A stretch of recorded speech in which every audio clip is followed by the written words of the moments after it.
Ricky. Hola Jorge. Bueno, Hola, primero, Gastón. muchas gracias por la charla esta que vamos a tener, que es una que estás dando, que va a salir en lo de charlas entre mate, en los podcasts tuyos, que lo estoy usando mucho de material para mis alumnos y demás en el ISEF, y lo quiero compartir con los profes sobre las preguntas que más salen, que muchas de las veces las preguntas son cómo funcionan las glucólisis y cómo se dan lugar dentro del ejercicio. Y bueno, me diste esta oportunidad de poder hacerlo y compartirlo con todo el profesorado de educación física, los alumnos y los docentes. Así que, bueno, desde ya, muchísimas gracias y te escuchamos nada más. No, el agradecido soy yo que me hayas tenido en cuenta en esta oportunidad, una vez más, porque no son pocas las veces que me has hecho participar de distintos eventos y yo muy feliz de hacerlo y especialmente con vos, claro está. Eh, Mira, el tema de la glucólisis, o sea, de la lisis de la glucosa, de la degradación de la glucosa, asociado al metabolismo energético, es un tema que arrastra desde muchísimo tiempo, estamos hablando de más de 100 años, bastante confusión. ¿Por qué? Porque es una confusión que se ha instalado a partir de investigaciones que se hicieron extracorporalmente, o sea, son investigaciones extracorpóreas, que ha llevado a que lo que se ha detectado tiene la antigüedad de aquella primera vez, que fue en el siglo XIX, cuando se empieza a observar que aparecía en animales concretamente, a los cuales se los iba a cazar con el objetivo deportivo para comer, que producto del enorme esfuerzo que hacían en ellos les aparecía una sustancia que era el ácido láctico elevado. Ácido láctico que se había descubierto en la leche ya, en el siglo XIX. O sea, de ahí el origen del nombre incluso, ¿no es cierto? Bueno, en este marco, estudiándose la glucólisis, también se la fue a analizar en el ser humano, especialmente sometido al ejercicio, que es nuestro territorio. ¿Por qué? Porque se veía que en el ejercicio esta sustancia aparecía igual que en la leche y aparecía igual que en los animales estresados, etcétera, etcétera. Y bueno, como se los había asociado esta aparición de este derivado de la glucosa, el producto final de la glucólisis, de la ruptura, aparecía siempre que había un alto nivel de exigencia, y ese alto nivel de exigencia se presuponía en aquel estado del conocimiento como un estado anaeróbico.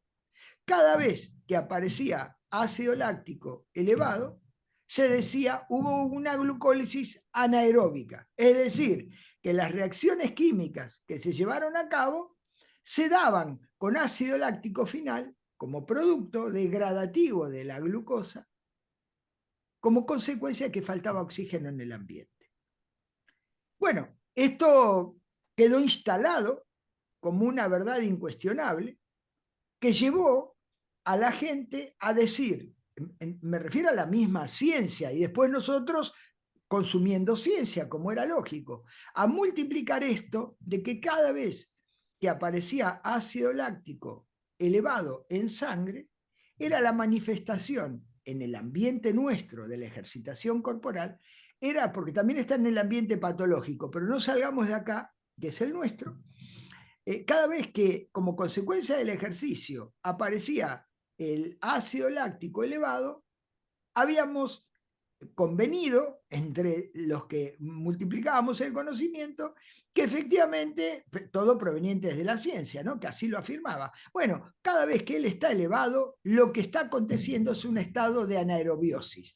Es decir, la gente está haciendo un esfuerzo, o la persona, un esfuerzo de tal naturaleza que la glucólisis, entrecomillado, después podría aclarar algo al respecto, que la glucólisis aeróbica no logra satisfacer la demanda. ¿Cuál es la demanda? Gastar ATP para la contracción muscular y resintetizarlo por una vía donde está presente la mitocondria, es decir, una vía oxidativa, una vía donde la mitocondria resintetiza ATP y el oxígeno que va ingresando lo que hace es capturar los hidrógenos que se van liberando del procesamiento de la mitocondria para resintetizar el ATP, va quedando hidrógeno libre y ese hidrógeno, el oxígeno, de alguna manera lo capta, es una expresión y nada más que eso, capta dos átomos de hidrógeno que se vinculan con la molécula de oxígeno que entra y forma agua. Por lo tanto, cada vez que se presuponía que había un trabajo anaeróbico, en realidad lo que estaba pasando era faltaba oxígeno. Y al faltar oxígeno, no solamente se concentraba una cantidad de hidrógenos tremendo que producía un ambiente muy acidótico, sino que además se medía mucho ácido láctico producto de esa anaerobiosis. Eso estuvo instalado durante muchísimo tiempo y al presente incluso, muchos hablan. Hubo alguna primera vez que alguien reparó, Ostran en concreto, pero Love Ostran advierte que cómo se puede estar hablando de umbral anaeróbico, así lo menciona, y esto es una de las primeras llamadas de atención que existe. Dice, ¿cómo pueden estar hablando de umbral anaeróbico en un territorio aeróbico? Es decir, cuando se observaba en un test progresivo e incremental que en un momento determinado los valores de lactato aumentaban, pero muy poco, y a medida aumentaba el esfuerzo, seguía incrementándose, pero muy poco, y en un momento determinado, en el mismo territorio de esfuerzo oxígeno dependiente aeróbico, donde está la mitocondria participando, aparecía el lactato que se disparaba. Se decía que había un crecimiento lineal hasta que en un momento determinado ese crecimiento lineal del ácido láctico en aquella época se disparaba y había un crecimiento exponencial. Se aumentaba una enorme cantidad relativamente a lo que venía incrementándose. A ese momento se lo llamó umbral anaeróbico. ¿Pero qué decía en aquel momento? Pero los Ostran, dice, ¿cómo van a estar hablando de un umbral anaeróbico en un territorio absolutamente aeróbico a un punto tal que se da en las personas sedentarias entre un 60 y un 65% del consumo máximo y en una persona entrenada entre el 70, 75, 80, 85% del VO2 máximo? ¿Qué significa esto? Que todavía está a un porcentual bajo del consumo máximo, bajo. El que está una persona normal, 60, 65, bueno, le falta entre un 35 y un 40% todavía para llegar al consumo máximo, lo que implicaría decir aún tiene una enorme aptitud para captar oxígeno y no estar diciendo que se metió en un metabolismo anaeróbico porque pisó el umbral anaeróbico. Entonces empezaron a cuestionar esto de umbral anaeróbico. Dijeron, ¿es realmente umbral anaeróbico? ¿Es lo que está faltando oxígeno? Bueno, a mí se me ocurrió, de osado que soy nada más, se me ocurrió responder, en realidad no te falta oxígeno, te faltan mitocondrias. ¿Por qué yo afirmo esto? Porque si yo, de esto afirmo desde la evidencia, que no la hice yo, sino que la hizo la misma ciencia. Si yo al mismo estímulo donde aparece el umbral logro incrementar la cantidad de mitocondrias musculares, ¿qué detecto? Que ahora, en ese momento, tengo más mitocondrias para resintetizar ATP. Consecuentemente, ¿qué se hace? Se corre el umbral. O sea, si me aparecía a determinado nivel de exigencia, vamos a ponerle corriendo. No, me aparece a 15 kilómetros por hora. Pero ahora, vos sabés que hago el umbral, o sea, se me dispara, entrecomillado, el ácido láctico, en vez de a 15 kilómetros por hora, se me está disparando a 17 kilómetros por hora. Eso significa que entre 15 y 17 no es que yo capté más oxígeno, en realidad sí lo capté, pero también tengo más mitocondrias para poder resintetizar ATP. Por tanto, no es que me faltaba oxígeno, sino que en realidad tenía menos mitocondrias, menos red capilar y un montón de cosas más. Esto, en gente que sabe y mucho y de la cual uno aprende por suerte, llevó a comprobar que en realidad lo primero que debía quebrarse era no solamente el concepto umbral anaeróbico, y ahí aparecieron los que dijeron, sí, es verdad, hay que llamar umbral láctico, no anaeróbico. Pero ahí aparece justamente un punto neurálgico, que es definir claramente lo que es un ácido y lo que es una base. Una sustancia ácida es toda aquella sustancia que en un medio líquido dona hidrógenos. Concretamente, el ácido láctico es un ácido que cuando lo pongo en un medio determinado libera hidrógenos y se transforma en una base, o sea, en lactato. ¿Qué es el lactato? Es una sustancia que capta hidrógenos, no los libera. Por tanto, aquel que acumula lactato y no ácido láctico, aquel que acumula lactato nunca puede generar fatiga producto de ese lactato, porque el lactato no dona hidrógenos, es una base, los captura, por tanto no tiene potencia acidificante. El lactato nunca puede generar una caída del pH porque él no libera hidrógenos. Él en realidad es una base y como tal neutraliza. Intenta por todos los medios actuar como un antiácido cuando lo tomamos porque tenemos gastritis. Bueno, cuando hay musculitis, mientras haya lactato, la musculitis no se da por el lactato. Bien, en este contexto, ¿qué es lo interesante considerar? Se empezó a analizar lo que se llama pK. ¿Qué es el pK? Bueno, hay dos tipos de pK. Hay un pK ácido y hay un pK básico. ¿Qué es el pK ácido? Es el pH donde el producto que se degrada se encuentra totalmente disociado o totalmente sin disociar. Este es un punto neurálgico que yo voy a tratar de ser muy moderado en la explicación para que se pueda entender. Resulta que cuando fueron a ubicar el pK ácido del ácido pirúvico y el pK ácido del ácido láctico, descubrieron que el pK ácido del ácido pirúvico es 2.5 y el pK ácido del ácido láctico es 3.84. ¿Esto qué significa traducido a un lenguaje de comprensión?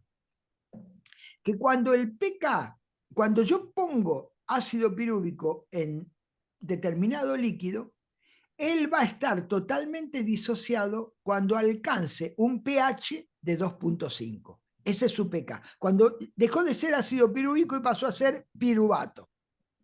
Por tanto, cuando yo hago glucólisis, el piruvato, que viene en realidad el ácido pirúvico, se va a disociar totalmente cuando alcance un pH de 2.5. Ahí ya no tengo ácido pirúvico, sino piruvato. Volviendo un poquitito hacia atrás, ¿qué dice la bioquímica? Que toda sustancia que tiene su pK a más de 2 unidades del pH de la solución, a más de 2 unidades, el pH muscular es 7.2, el pH sanguíneo es 7.4. Como la glucólisis se va a dar en el músculo, el punto de referencia es 7.2. El pK del ácido pirúvico es 2.5. Por lo tanto, está a mucho más de 2 unidades. La diferencia entre 7.2 y 2.5, que me da 4.7, es en realidad un valor que está a más de 2 unidades. ¿Qué dice la ciencia? Desde la bioquímica, cuando el pK de un ácido está a más de 2 unidades, está totalmente disociado. O sea, está en su base, no como forma ácida. Y acá empezó un punto de análisis tremendo. Dijo, perdón, si no se forma ácido pirúvico, ¿cómo se va a formar ácido láctico? ¿Por qué? Porque se forma en realidad una base que es el piruvato, y una base no dona hidrógenos, captura. Entonces el piruvato nunca podría formar ácido láctico, porque el ácido láctico para formarse tiene que captar un hidrógeno. Claro. Alguien lo tiene que acidificar, porque viene desde el ácido pirúvico. Sí, pero en realidad en la reacción lo que no se forma es ácido pirúvico, se forma piruvato. Entonces la primera razón que podemos esgrimir por la cual nunca la glucólisis termina en lactato es porque la glucólisis, antes de dar ácido láctico, ha dado piruvato. Y el piruvato es una base, y una base nunca puede formar ácido láctico, el piruvato nunca lo puede formar. ¿Qué hace en realidad el piruvato? Cuando las reacciones glucolíticas, o sea, la degradación de la glucosa, acontece, se van liberando hidrógenos al ambiente celular. ¿Quién se encarga de esos hidrógenos? El NAD, la nicotinamida, adenina, dinucleótido, en su forma oxidada. Es decir, es un taxi sin pasajeros. ¿Quién es el pasajero? El hidrógeno. ¿Qué hace el NAD? Va y captura, como taxista que es, o vehículo taxi que es, va y sube un pasajero, sube un hidrógeno. En este caso, ¿qué hace el NAD cuando captura los hidrógenos? Los transporta para sacarlos del ambiente celular. El ambiente celular es el citoplasma en este caso. Entonces, ¿qué dice la biología? Si acá se me concentran hidrógenos, paran todas las reacciones. Por lo tanto, hay que sacarlos. ¿Quién los saca? El NAD. Va, captura el NAD hidrógenos y hace una de dos cosas. Los da a la mitocondria para que el hidrógeno adentro de la mitocondria entre en la cadena transportadora de electrones, en lo que llama la cadena respiratoria, donde va a resintetizar ATP. La otra es también la de poder donar el NAD un hidrógeno al piruvato, no al ácido pirúvico, porque si fuera el ácido pirúvico no capta hidrógeno, sino que lo cede. Pero como es una base, el NAD le da el hidrógeno al piruvato. ¿Y qué hizo al darle el NAD el hidrógeno al piruvato? Lo transformó en lactato. O sea que el piruvato en realidad viene de una molécula anterior que se llama fosfoenolpiruvato, que forma piruvato, no ácido pirúvico. Porque si se formara ácido pirúvico, el ambiente estaría hiperácido, porque además de haber un ácido llamado ácido pirúvico, que es mucho más ácido que el ácido láctico, es un ácido mucho más fuerte, porque tiene un pK de 2.5, o sea, todavía puede seguir dando hidrógeno, mientras que el ácido láctico para en 3.84 y no sigue. En este contexto, el NAD dice, yo que me estoy agarrando hidrógenos y los tengo que meter adentro de la mitocondria, dice, ay, pero ahora no puedo. ¿Por qué no puedes? Porque ya hay alguien que lo está entregando antes. Pero metete por otro lado, ¿no? Dice, yo soy impermeable a la membrana mitocondrial, tengo que donarlo. Eso se llama lanzadera de malato aspartato, no la quiero complicar más, salvo que guste que yo lo comente también, pero lo cierto es que lo que hace el NAD es captar el hidrógeno y cederlo a quien lo puede. ¿Y a quién se lo puede dar? A una base. ¿Cuál es la base que está ahí? El piruvato. ¿Y qué hace cuando se lo da el hidrógeno al piruvato? Se transforma el piruvato en lactato. Por lo tanto, jamás es imposible que se forme ácido láctico, porque se forma primero otra base que es el piruvato. Y el piruvato, gracias a Dios, se forma porque tiene dos destinos.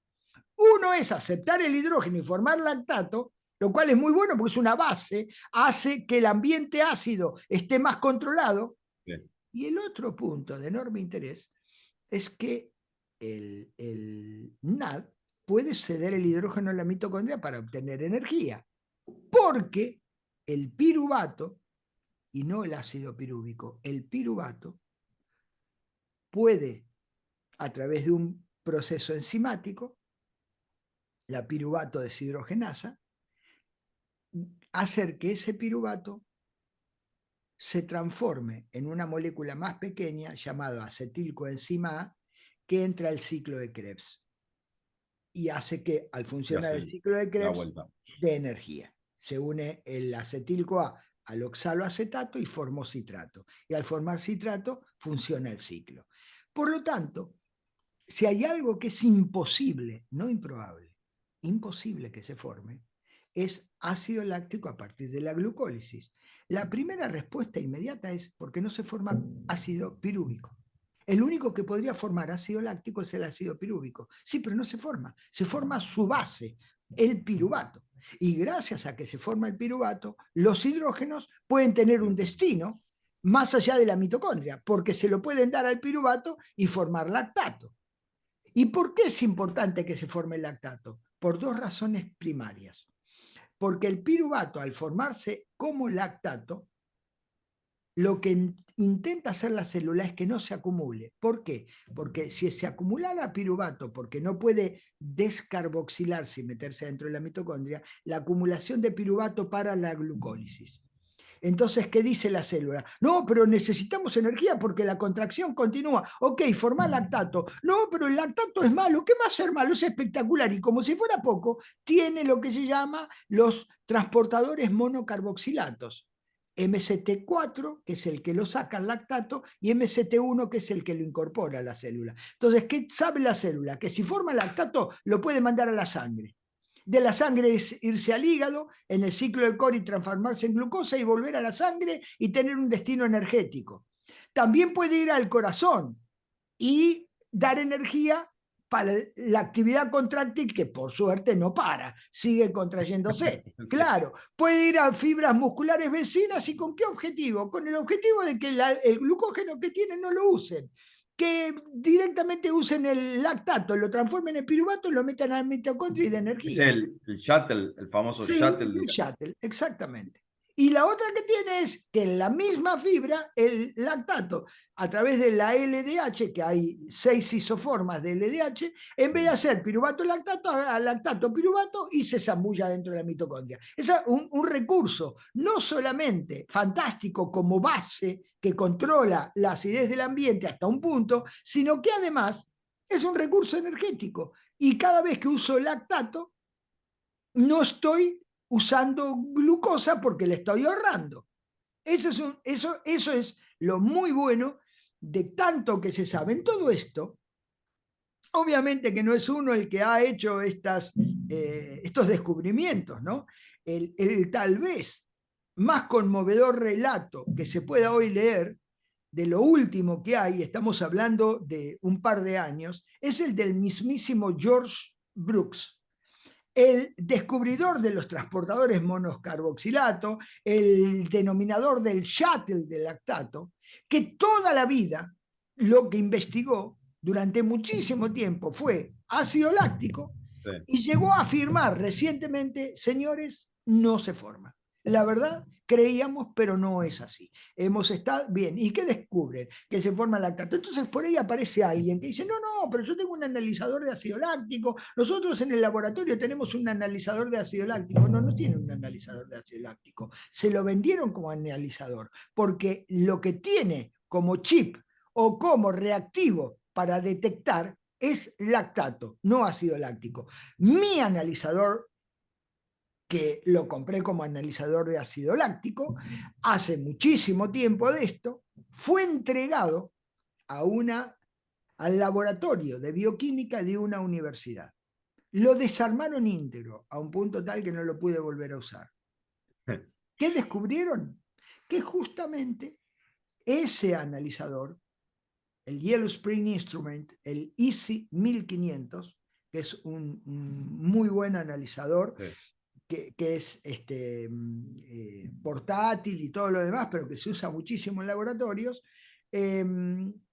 tiene de 3 membranas, en una membrana del medio, tiene justamente una enzima que lee lactato. Es más, lo transforma en peróxido de hidrógeno, en agua oxigenada. Algo que no hubiera podido hacer el ácido láctico. Bueno, y esto está publicado además, lo ha publicado la misma universidad, a través de cómo es el componente que tiene el analizador, donde uno le echa los 25 microlitros de sangre y cuando pasa por ahí, la enzima, lactato oxidasa, detecta justamente el lactato, no ácido láctico. Por lo tanto, aquellos dispositivos que nos están vendiendo y que dicen que mide ácido láctico, en realidad dicen como se ha venido multiplicando que el ácido láctico existe. Bueno, esto mide eso. En realidad el fabricante va y fabrica, y el que le dice fabrica esto va y el tipo Le hizo pone el eso nombre que quiere. y vende un dispositivo. Uno podría decir, bueno, en definitiva, que mida lactato, que mida ácido láctico, lo que estamos midiendo es un nivel de glucólisis y un grado de, digamos, nivel de fatiga o no que se puede instalar. El lactato mediría indirectamente el nivel de estrés que me puede estar produciendo el ejercicio. ¿Por qué? Porque hay evidencia que la cantidad de hidrógeno correlaciona con la cantidad de lactato. Quien me genera la fatiga es el hidrógeno, no el lactato. Ahora, si yo tengo 15 milimoles de lactato, la cantidad de hidrógeno que tengo es descomunal. Claro. Es descomunal. Ahora bien, acá cabe algo también aclarar. Hay un error instalado muy viejo. Por suerte tuve la posibilidad de descubrirlo, publicado en 2015 y yo lo había publicado en 2012. Pero como yo era el que, claro, ¿quién me lo va a reconocer? Y finalmente tampoco quiero el aplauso de medalla y beso, pero por suerte confirman lo mismo gente muy prestigiosa, que seguramente yo por ahí lo debo haber leído de ellos en otra oportunidad y pensé que yo era el intelectual del área. O sea, ¿qué es lo que es absolutamente erróneo afirmar? Que hay una glucólisis anaeróbica y hay una glucólisis aeróbica. No, la glucólisis es glucólisis. No tiene la vertiente anaeróbica y la vertiente anaeróbica. ¿Por qué? Porque la glucólisis nunca podría ser aeróbica. Entonces, ¿para qué voy a denominar una anaeróbica? Es extramitocondrial. La glucólisis no se da en presencia de la mitocondria. Es más, los eritrocitos, los glóbulos rojos, los hematíes, como ciertas células del cerebro, ciertas células mesentéricas del intestino y por ahí, generan glucosa lactato porque no tienen mitocondrias. Los glóbulos rojos no tienen mitocondrias. Por tanto, hay glucólisis, viven de eso.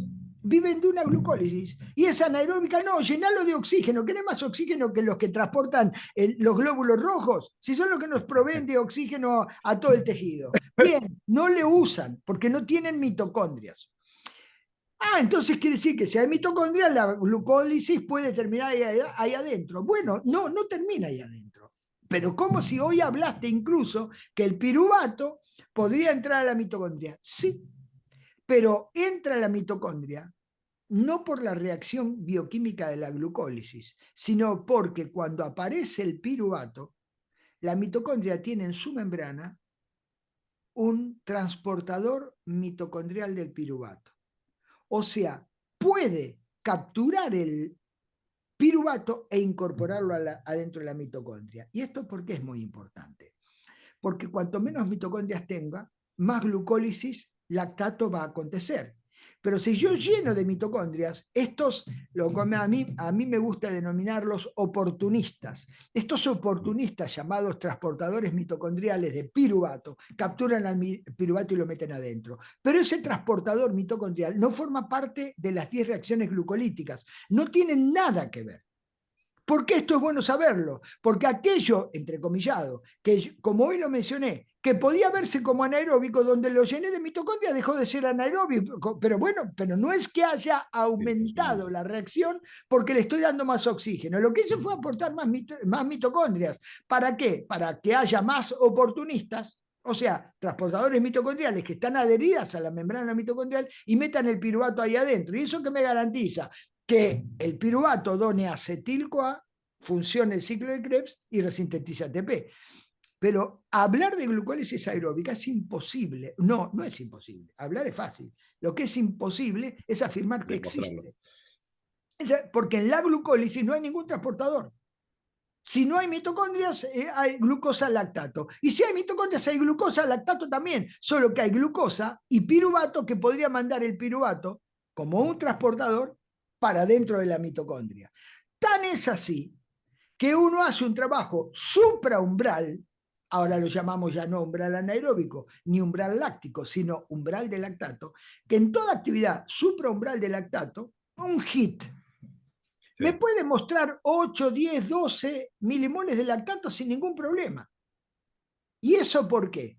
Porque el trabajo es anaeróbico para nada. Estamos hablando que está el 75% del VO2. El umbral sigue siendo, como le decía ya, allá lejos, pero Love Ostran, él estaba diciendo, no, es que no estemos hablando de anaerobiosis, es incorrecto. Que aparezcan concentraciones elevadas de lactato no quiere decir que falte oxígeno.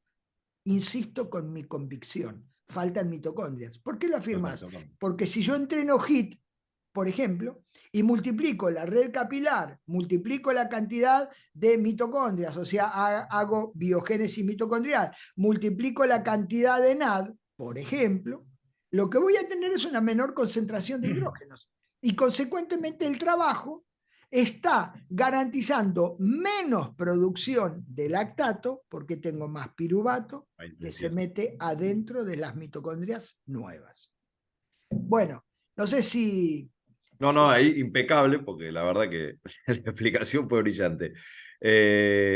Muy fácil y muy simple de entender, sobre todo con muchos porque se puede llevar a la práctica. Y lo que te iba a decir, bueno, en alguna próxima sí, te voy a pedir si podemos que nos explique pues yo a los chicos les suelo dar lo que yo estudié con vos, básicamente, que son las 3 tipos de glucólisis, que cada una se encarga un tipo de fibra muscular. La lenta, la Bueno, rápida y la máxima. claro, la explicación viene todo de acá. O sea, Que primero hay que son entender esto. entrenables, que por otro lado yo puedo entrenar glucólisis lenta, glucólisis rápida y glucólisis máxima. Sí. Solo que está instalado también que la glucólisis rápida es anaeróbica. ¿Por qué? Porque la glucólisis rápida se da entre el umbral del lactato y el consumo máximo. Bueno, ahí hay que descomponer, porque el error está en no analizar las fibras que trabajan. Cada fibra tiene su propio metabolismo y la fibra rápida 2A está comparativamente a las 2X enriquecida en mitocondrias, comparativamente a las 2X. Tiene muchísimas menos mitocondrias que las lentas, sí, pero como ella tiene mitocondrias, siempre está la posibilidad, entrecomillado, de hacer glucólisis aeróbica. ¿Me entienden? O sea, tiene la posibilidad de meter el piruvato dentro de la mitocondria y de hecho lo hace. Ahora, los valores de lactato son muy elevados. Claro, ¿y por qué me canso cuando hago un HIIT?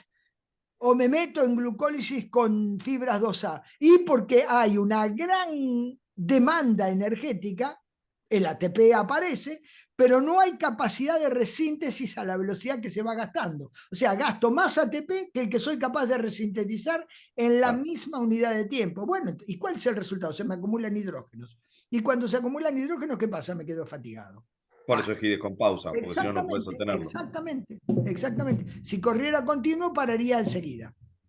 Ya. La verdad que Jorge, bueno, un millón de gracias y más adelante cuando tengas tiempo, vos que sos el que está ocupado mucho más que nosotros, capaz que te pido otra de este tipo de aclaraciones y para buscar material siempre le digo lo mismo, bueno, se lo doy a toda la gente que puedo, esto que va a quedar subido en tu podcast y si no para buscar en Jorge Roy Capacitaciones que está lleno de material y traducciones y Incluso están los certificaciones, todo. podcasts y está en YouTube también, está en mi canal de YouTube como para Ah, ingresar y ver cosas con imagen también.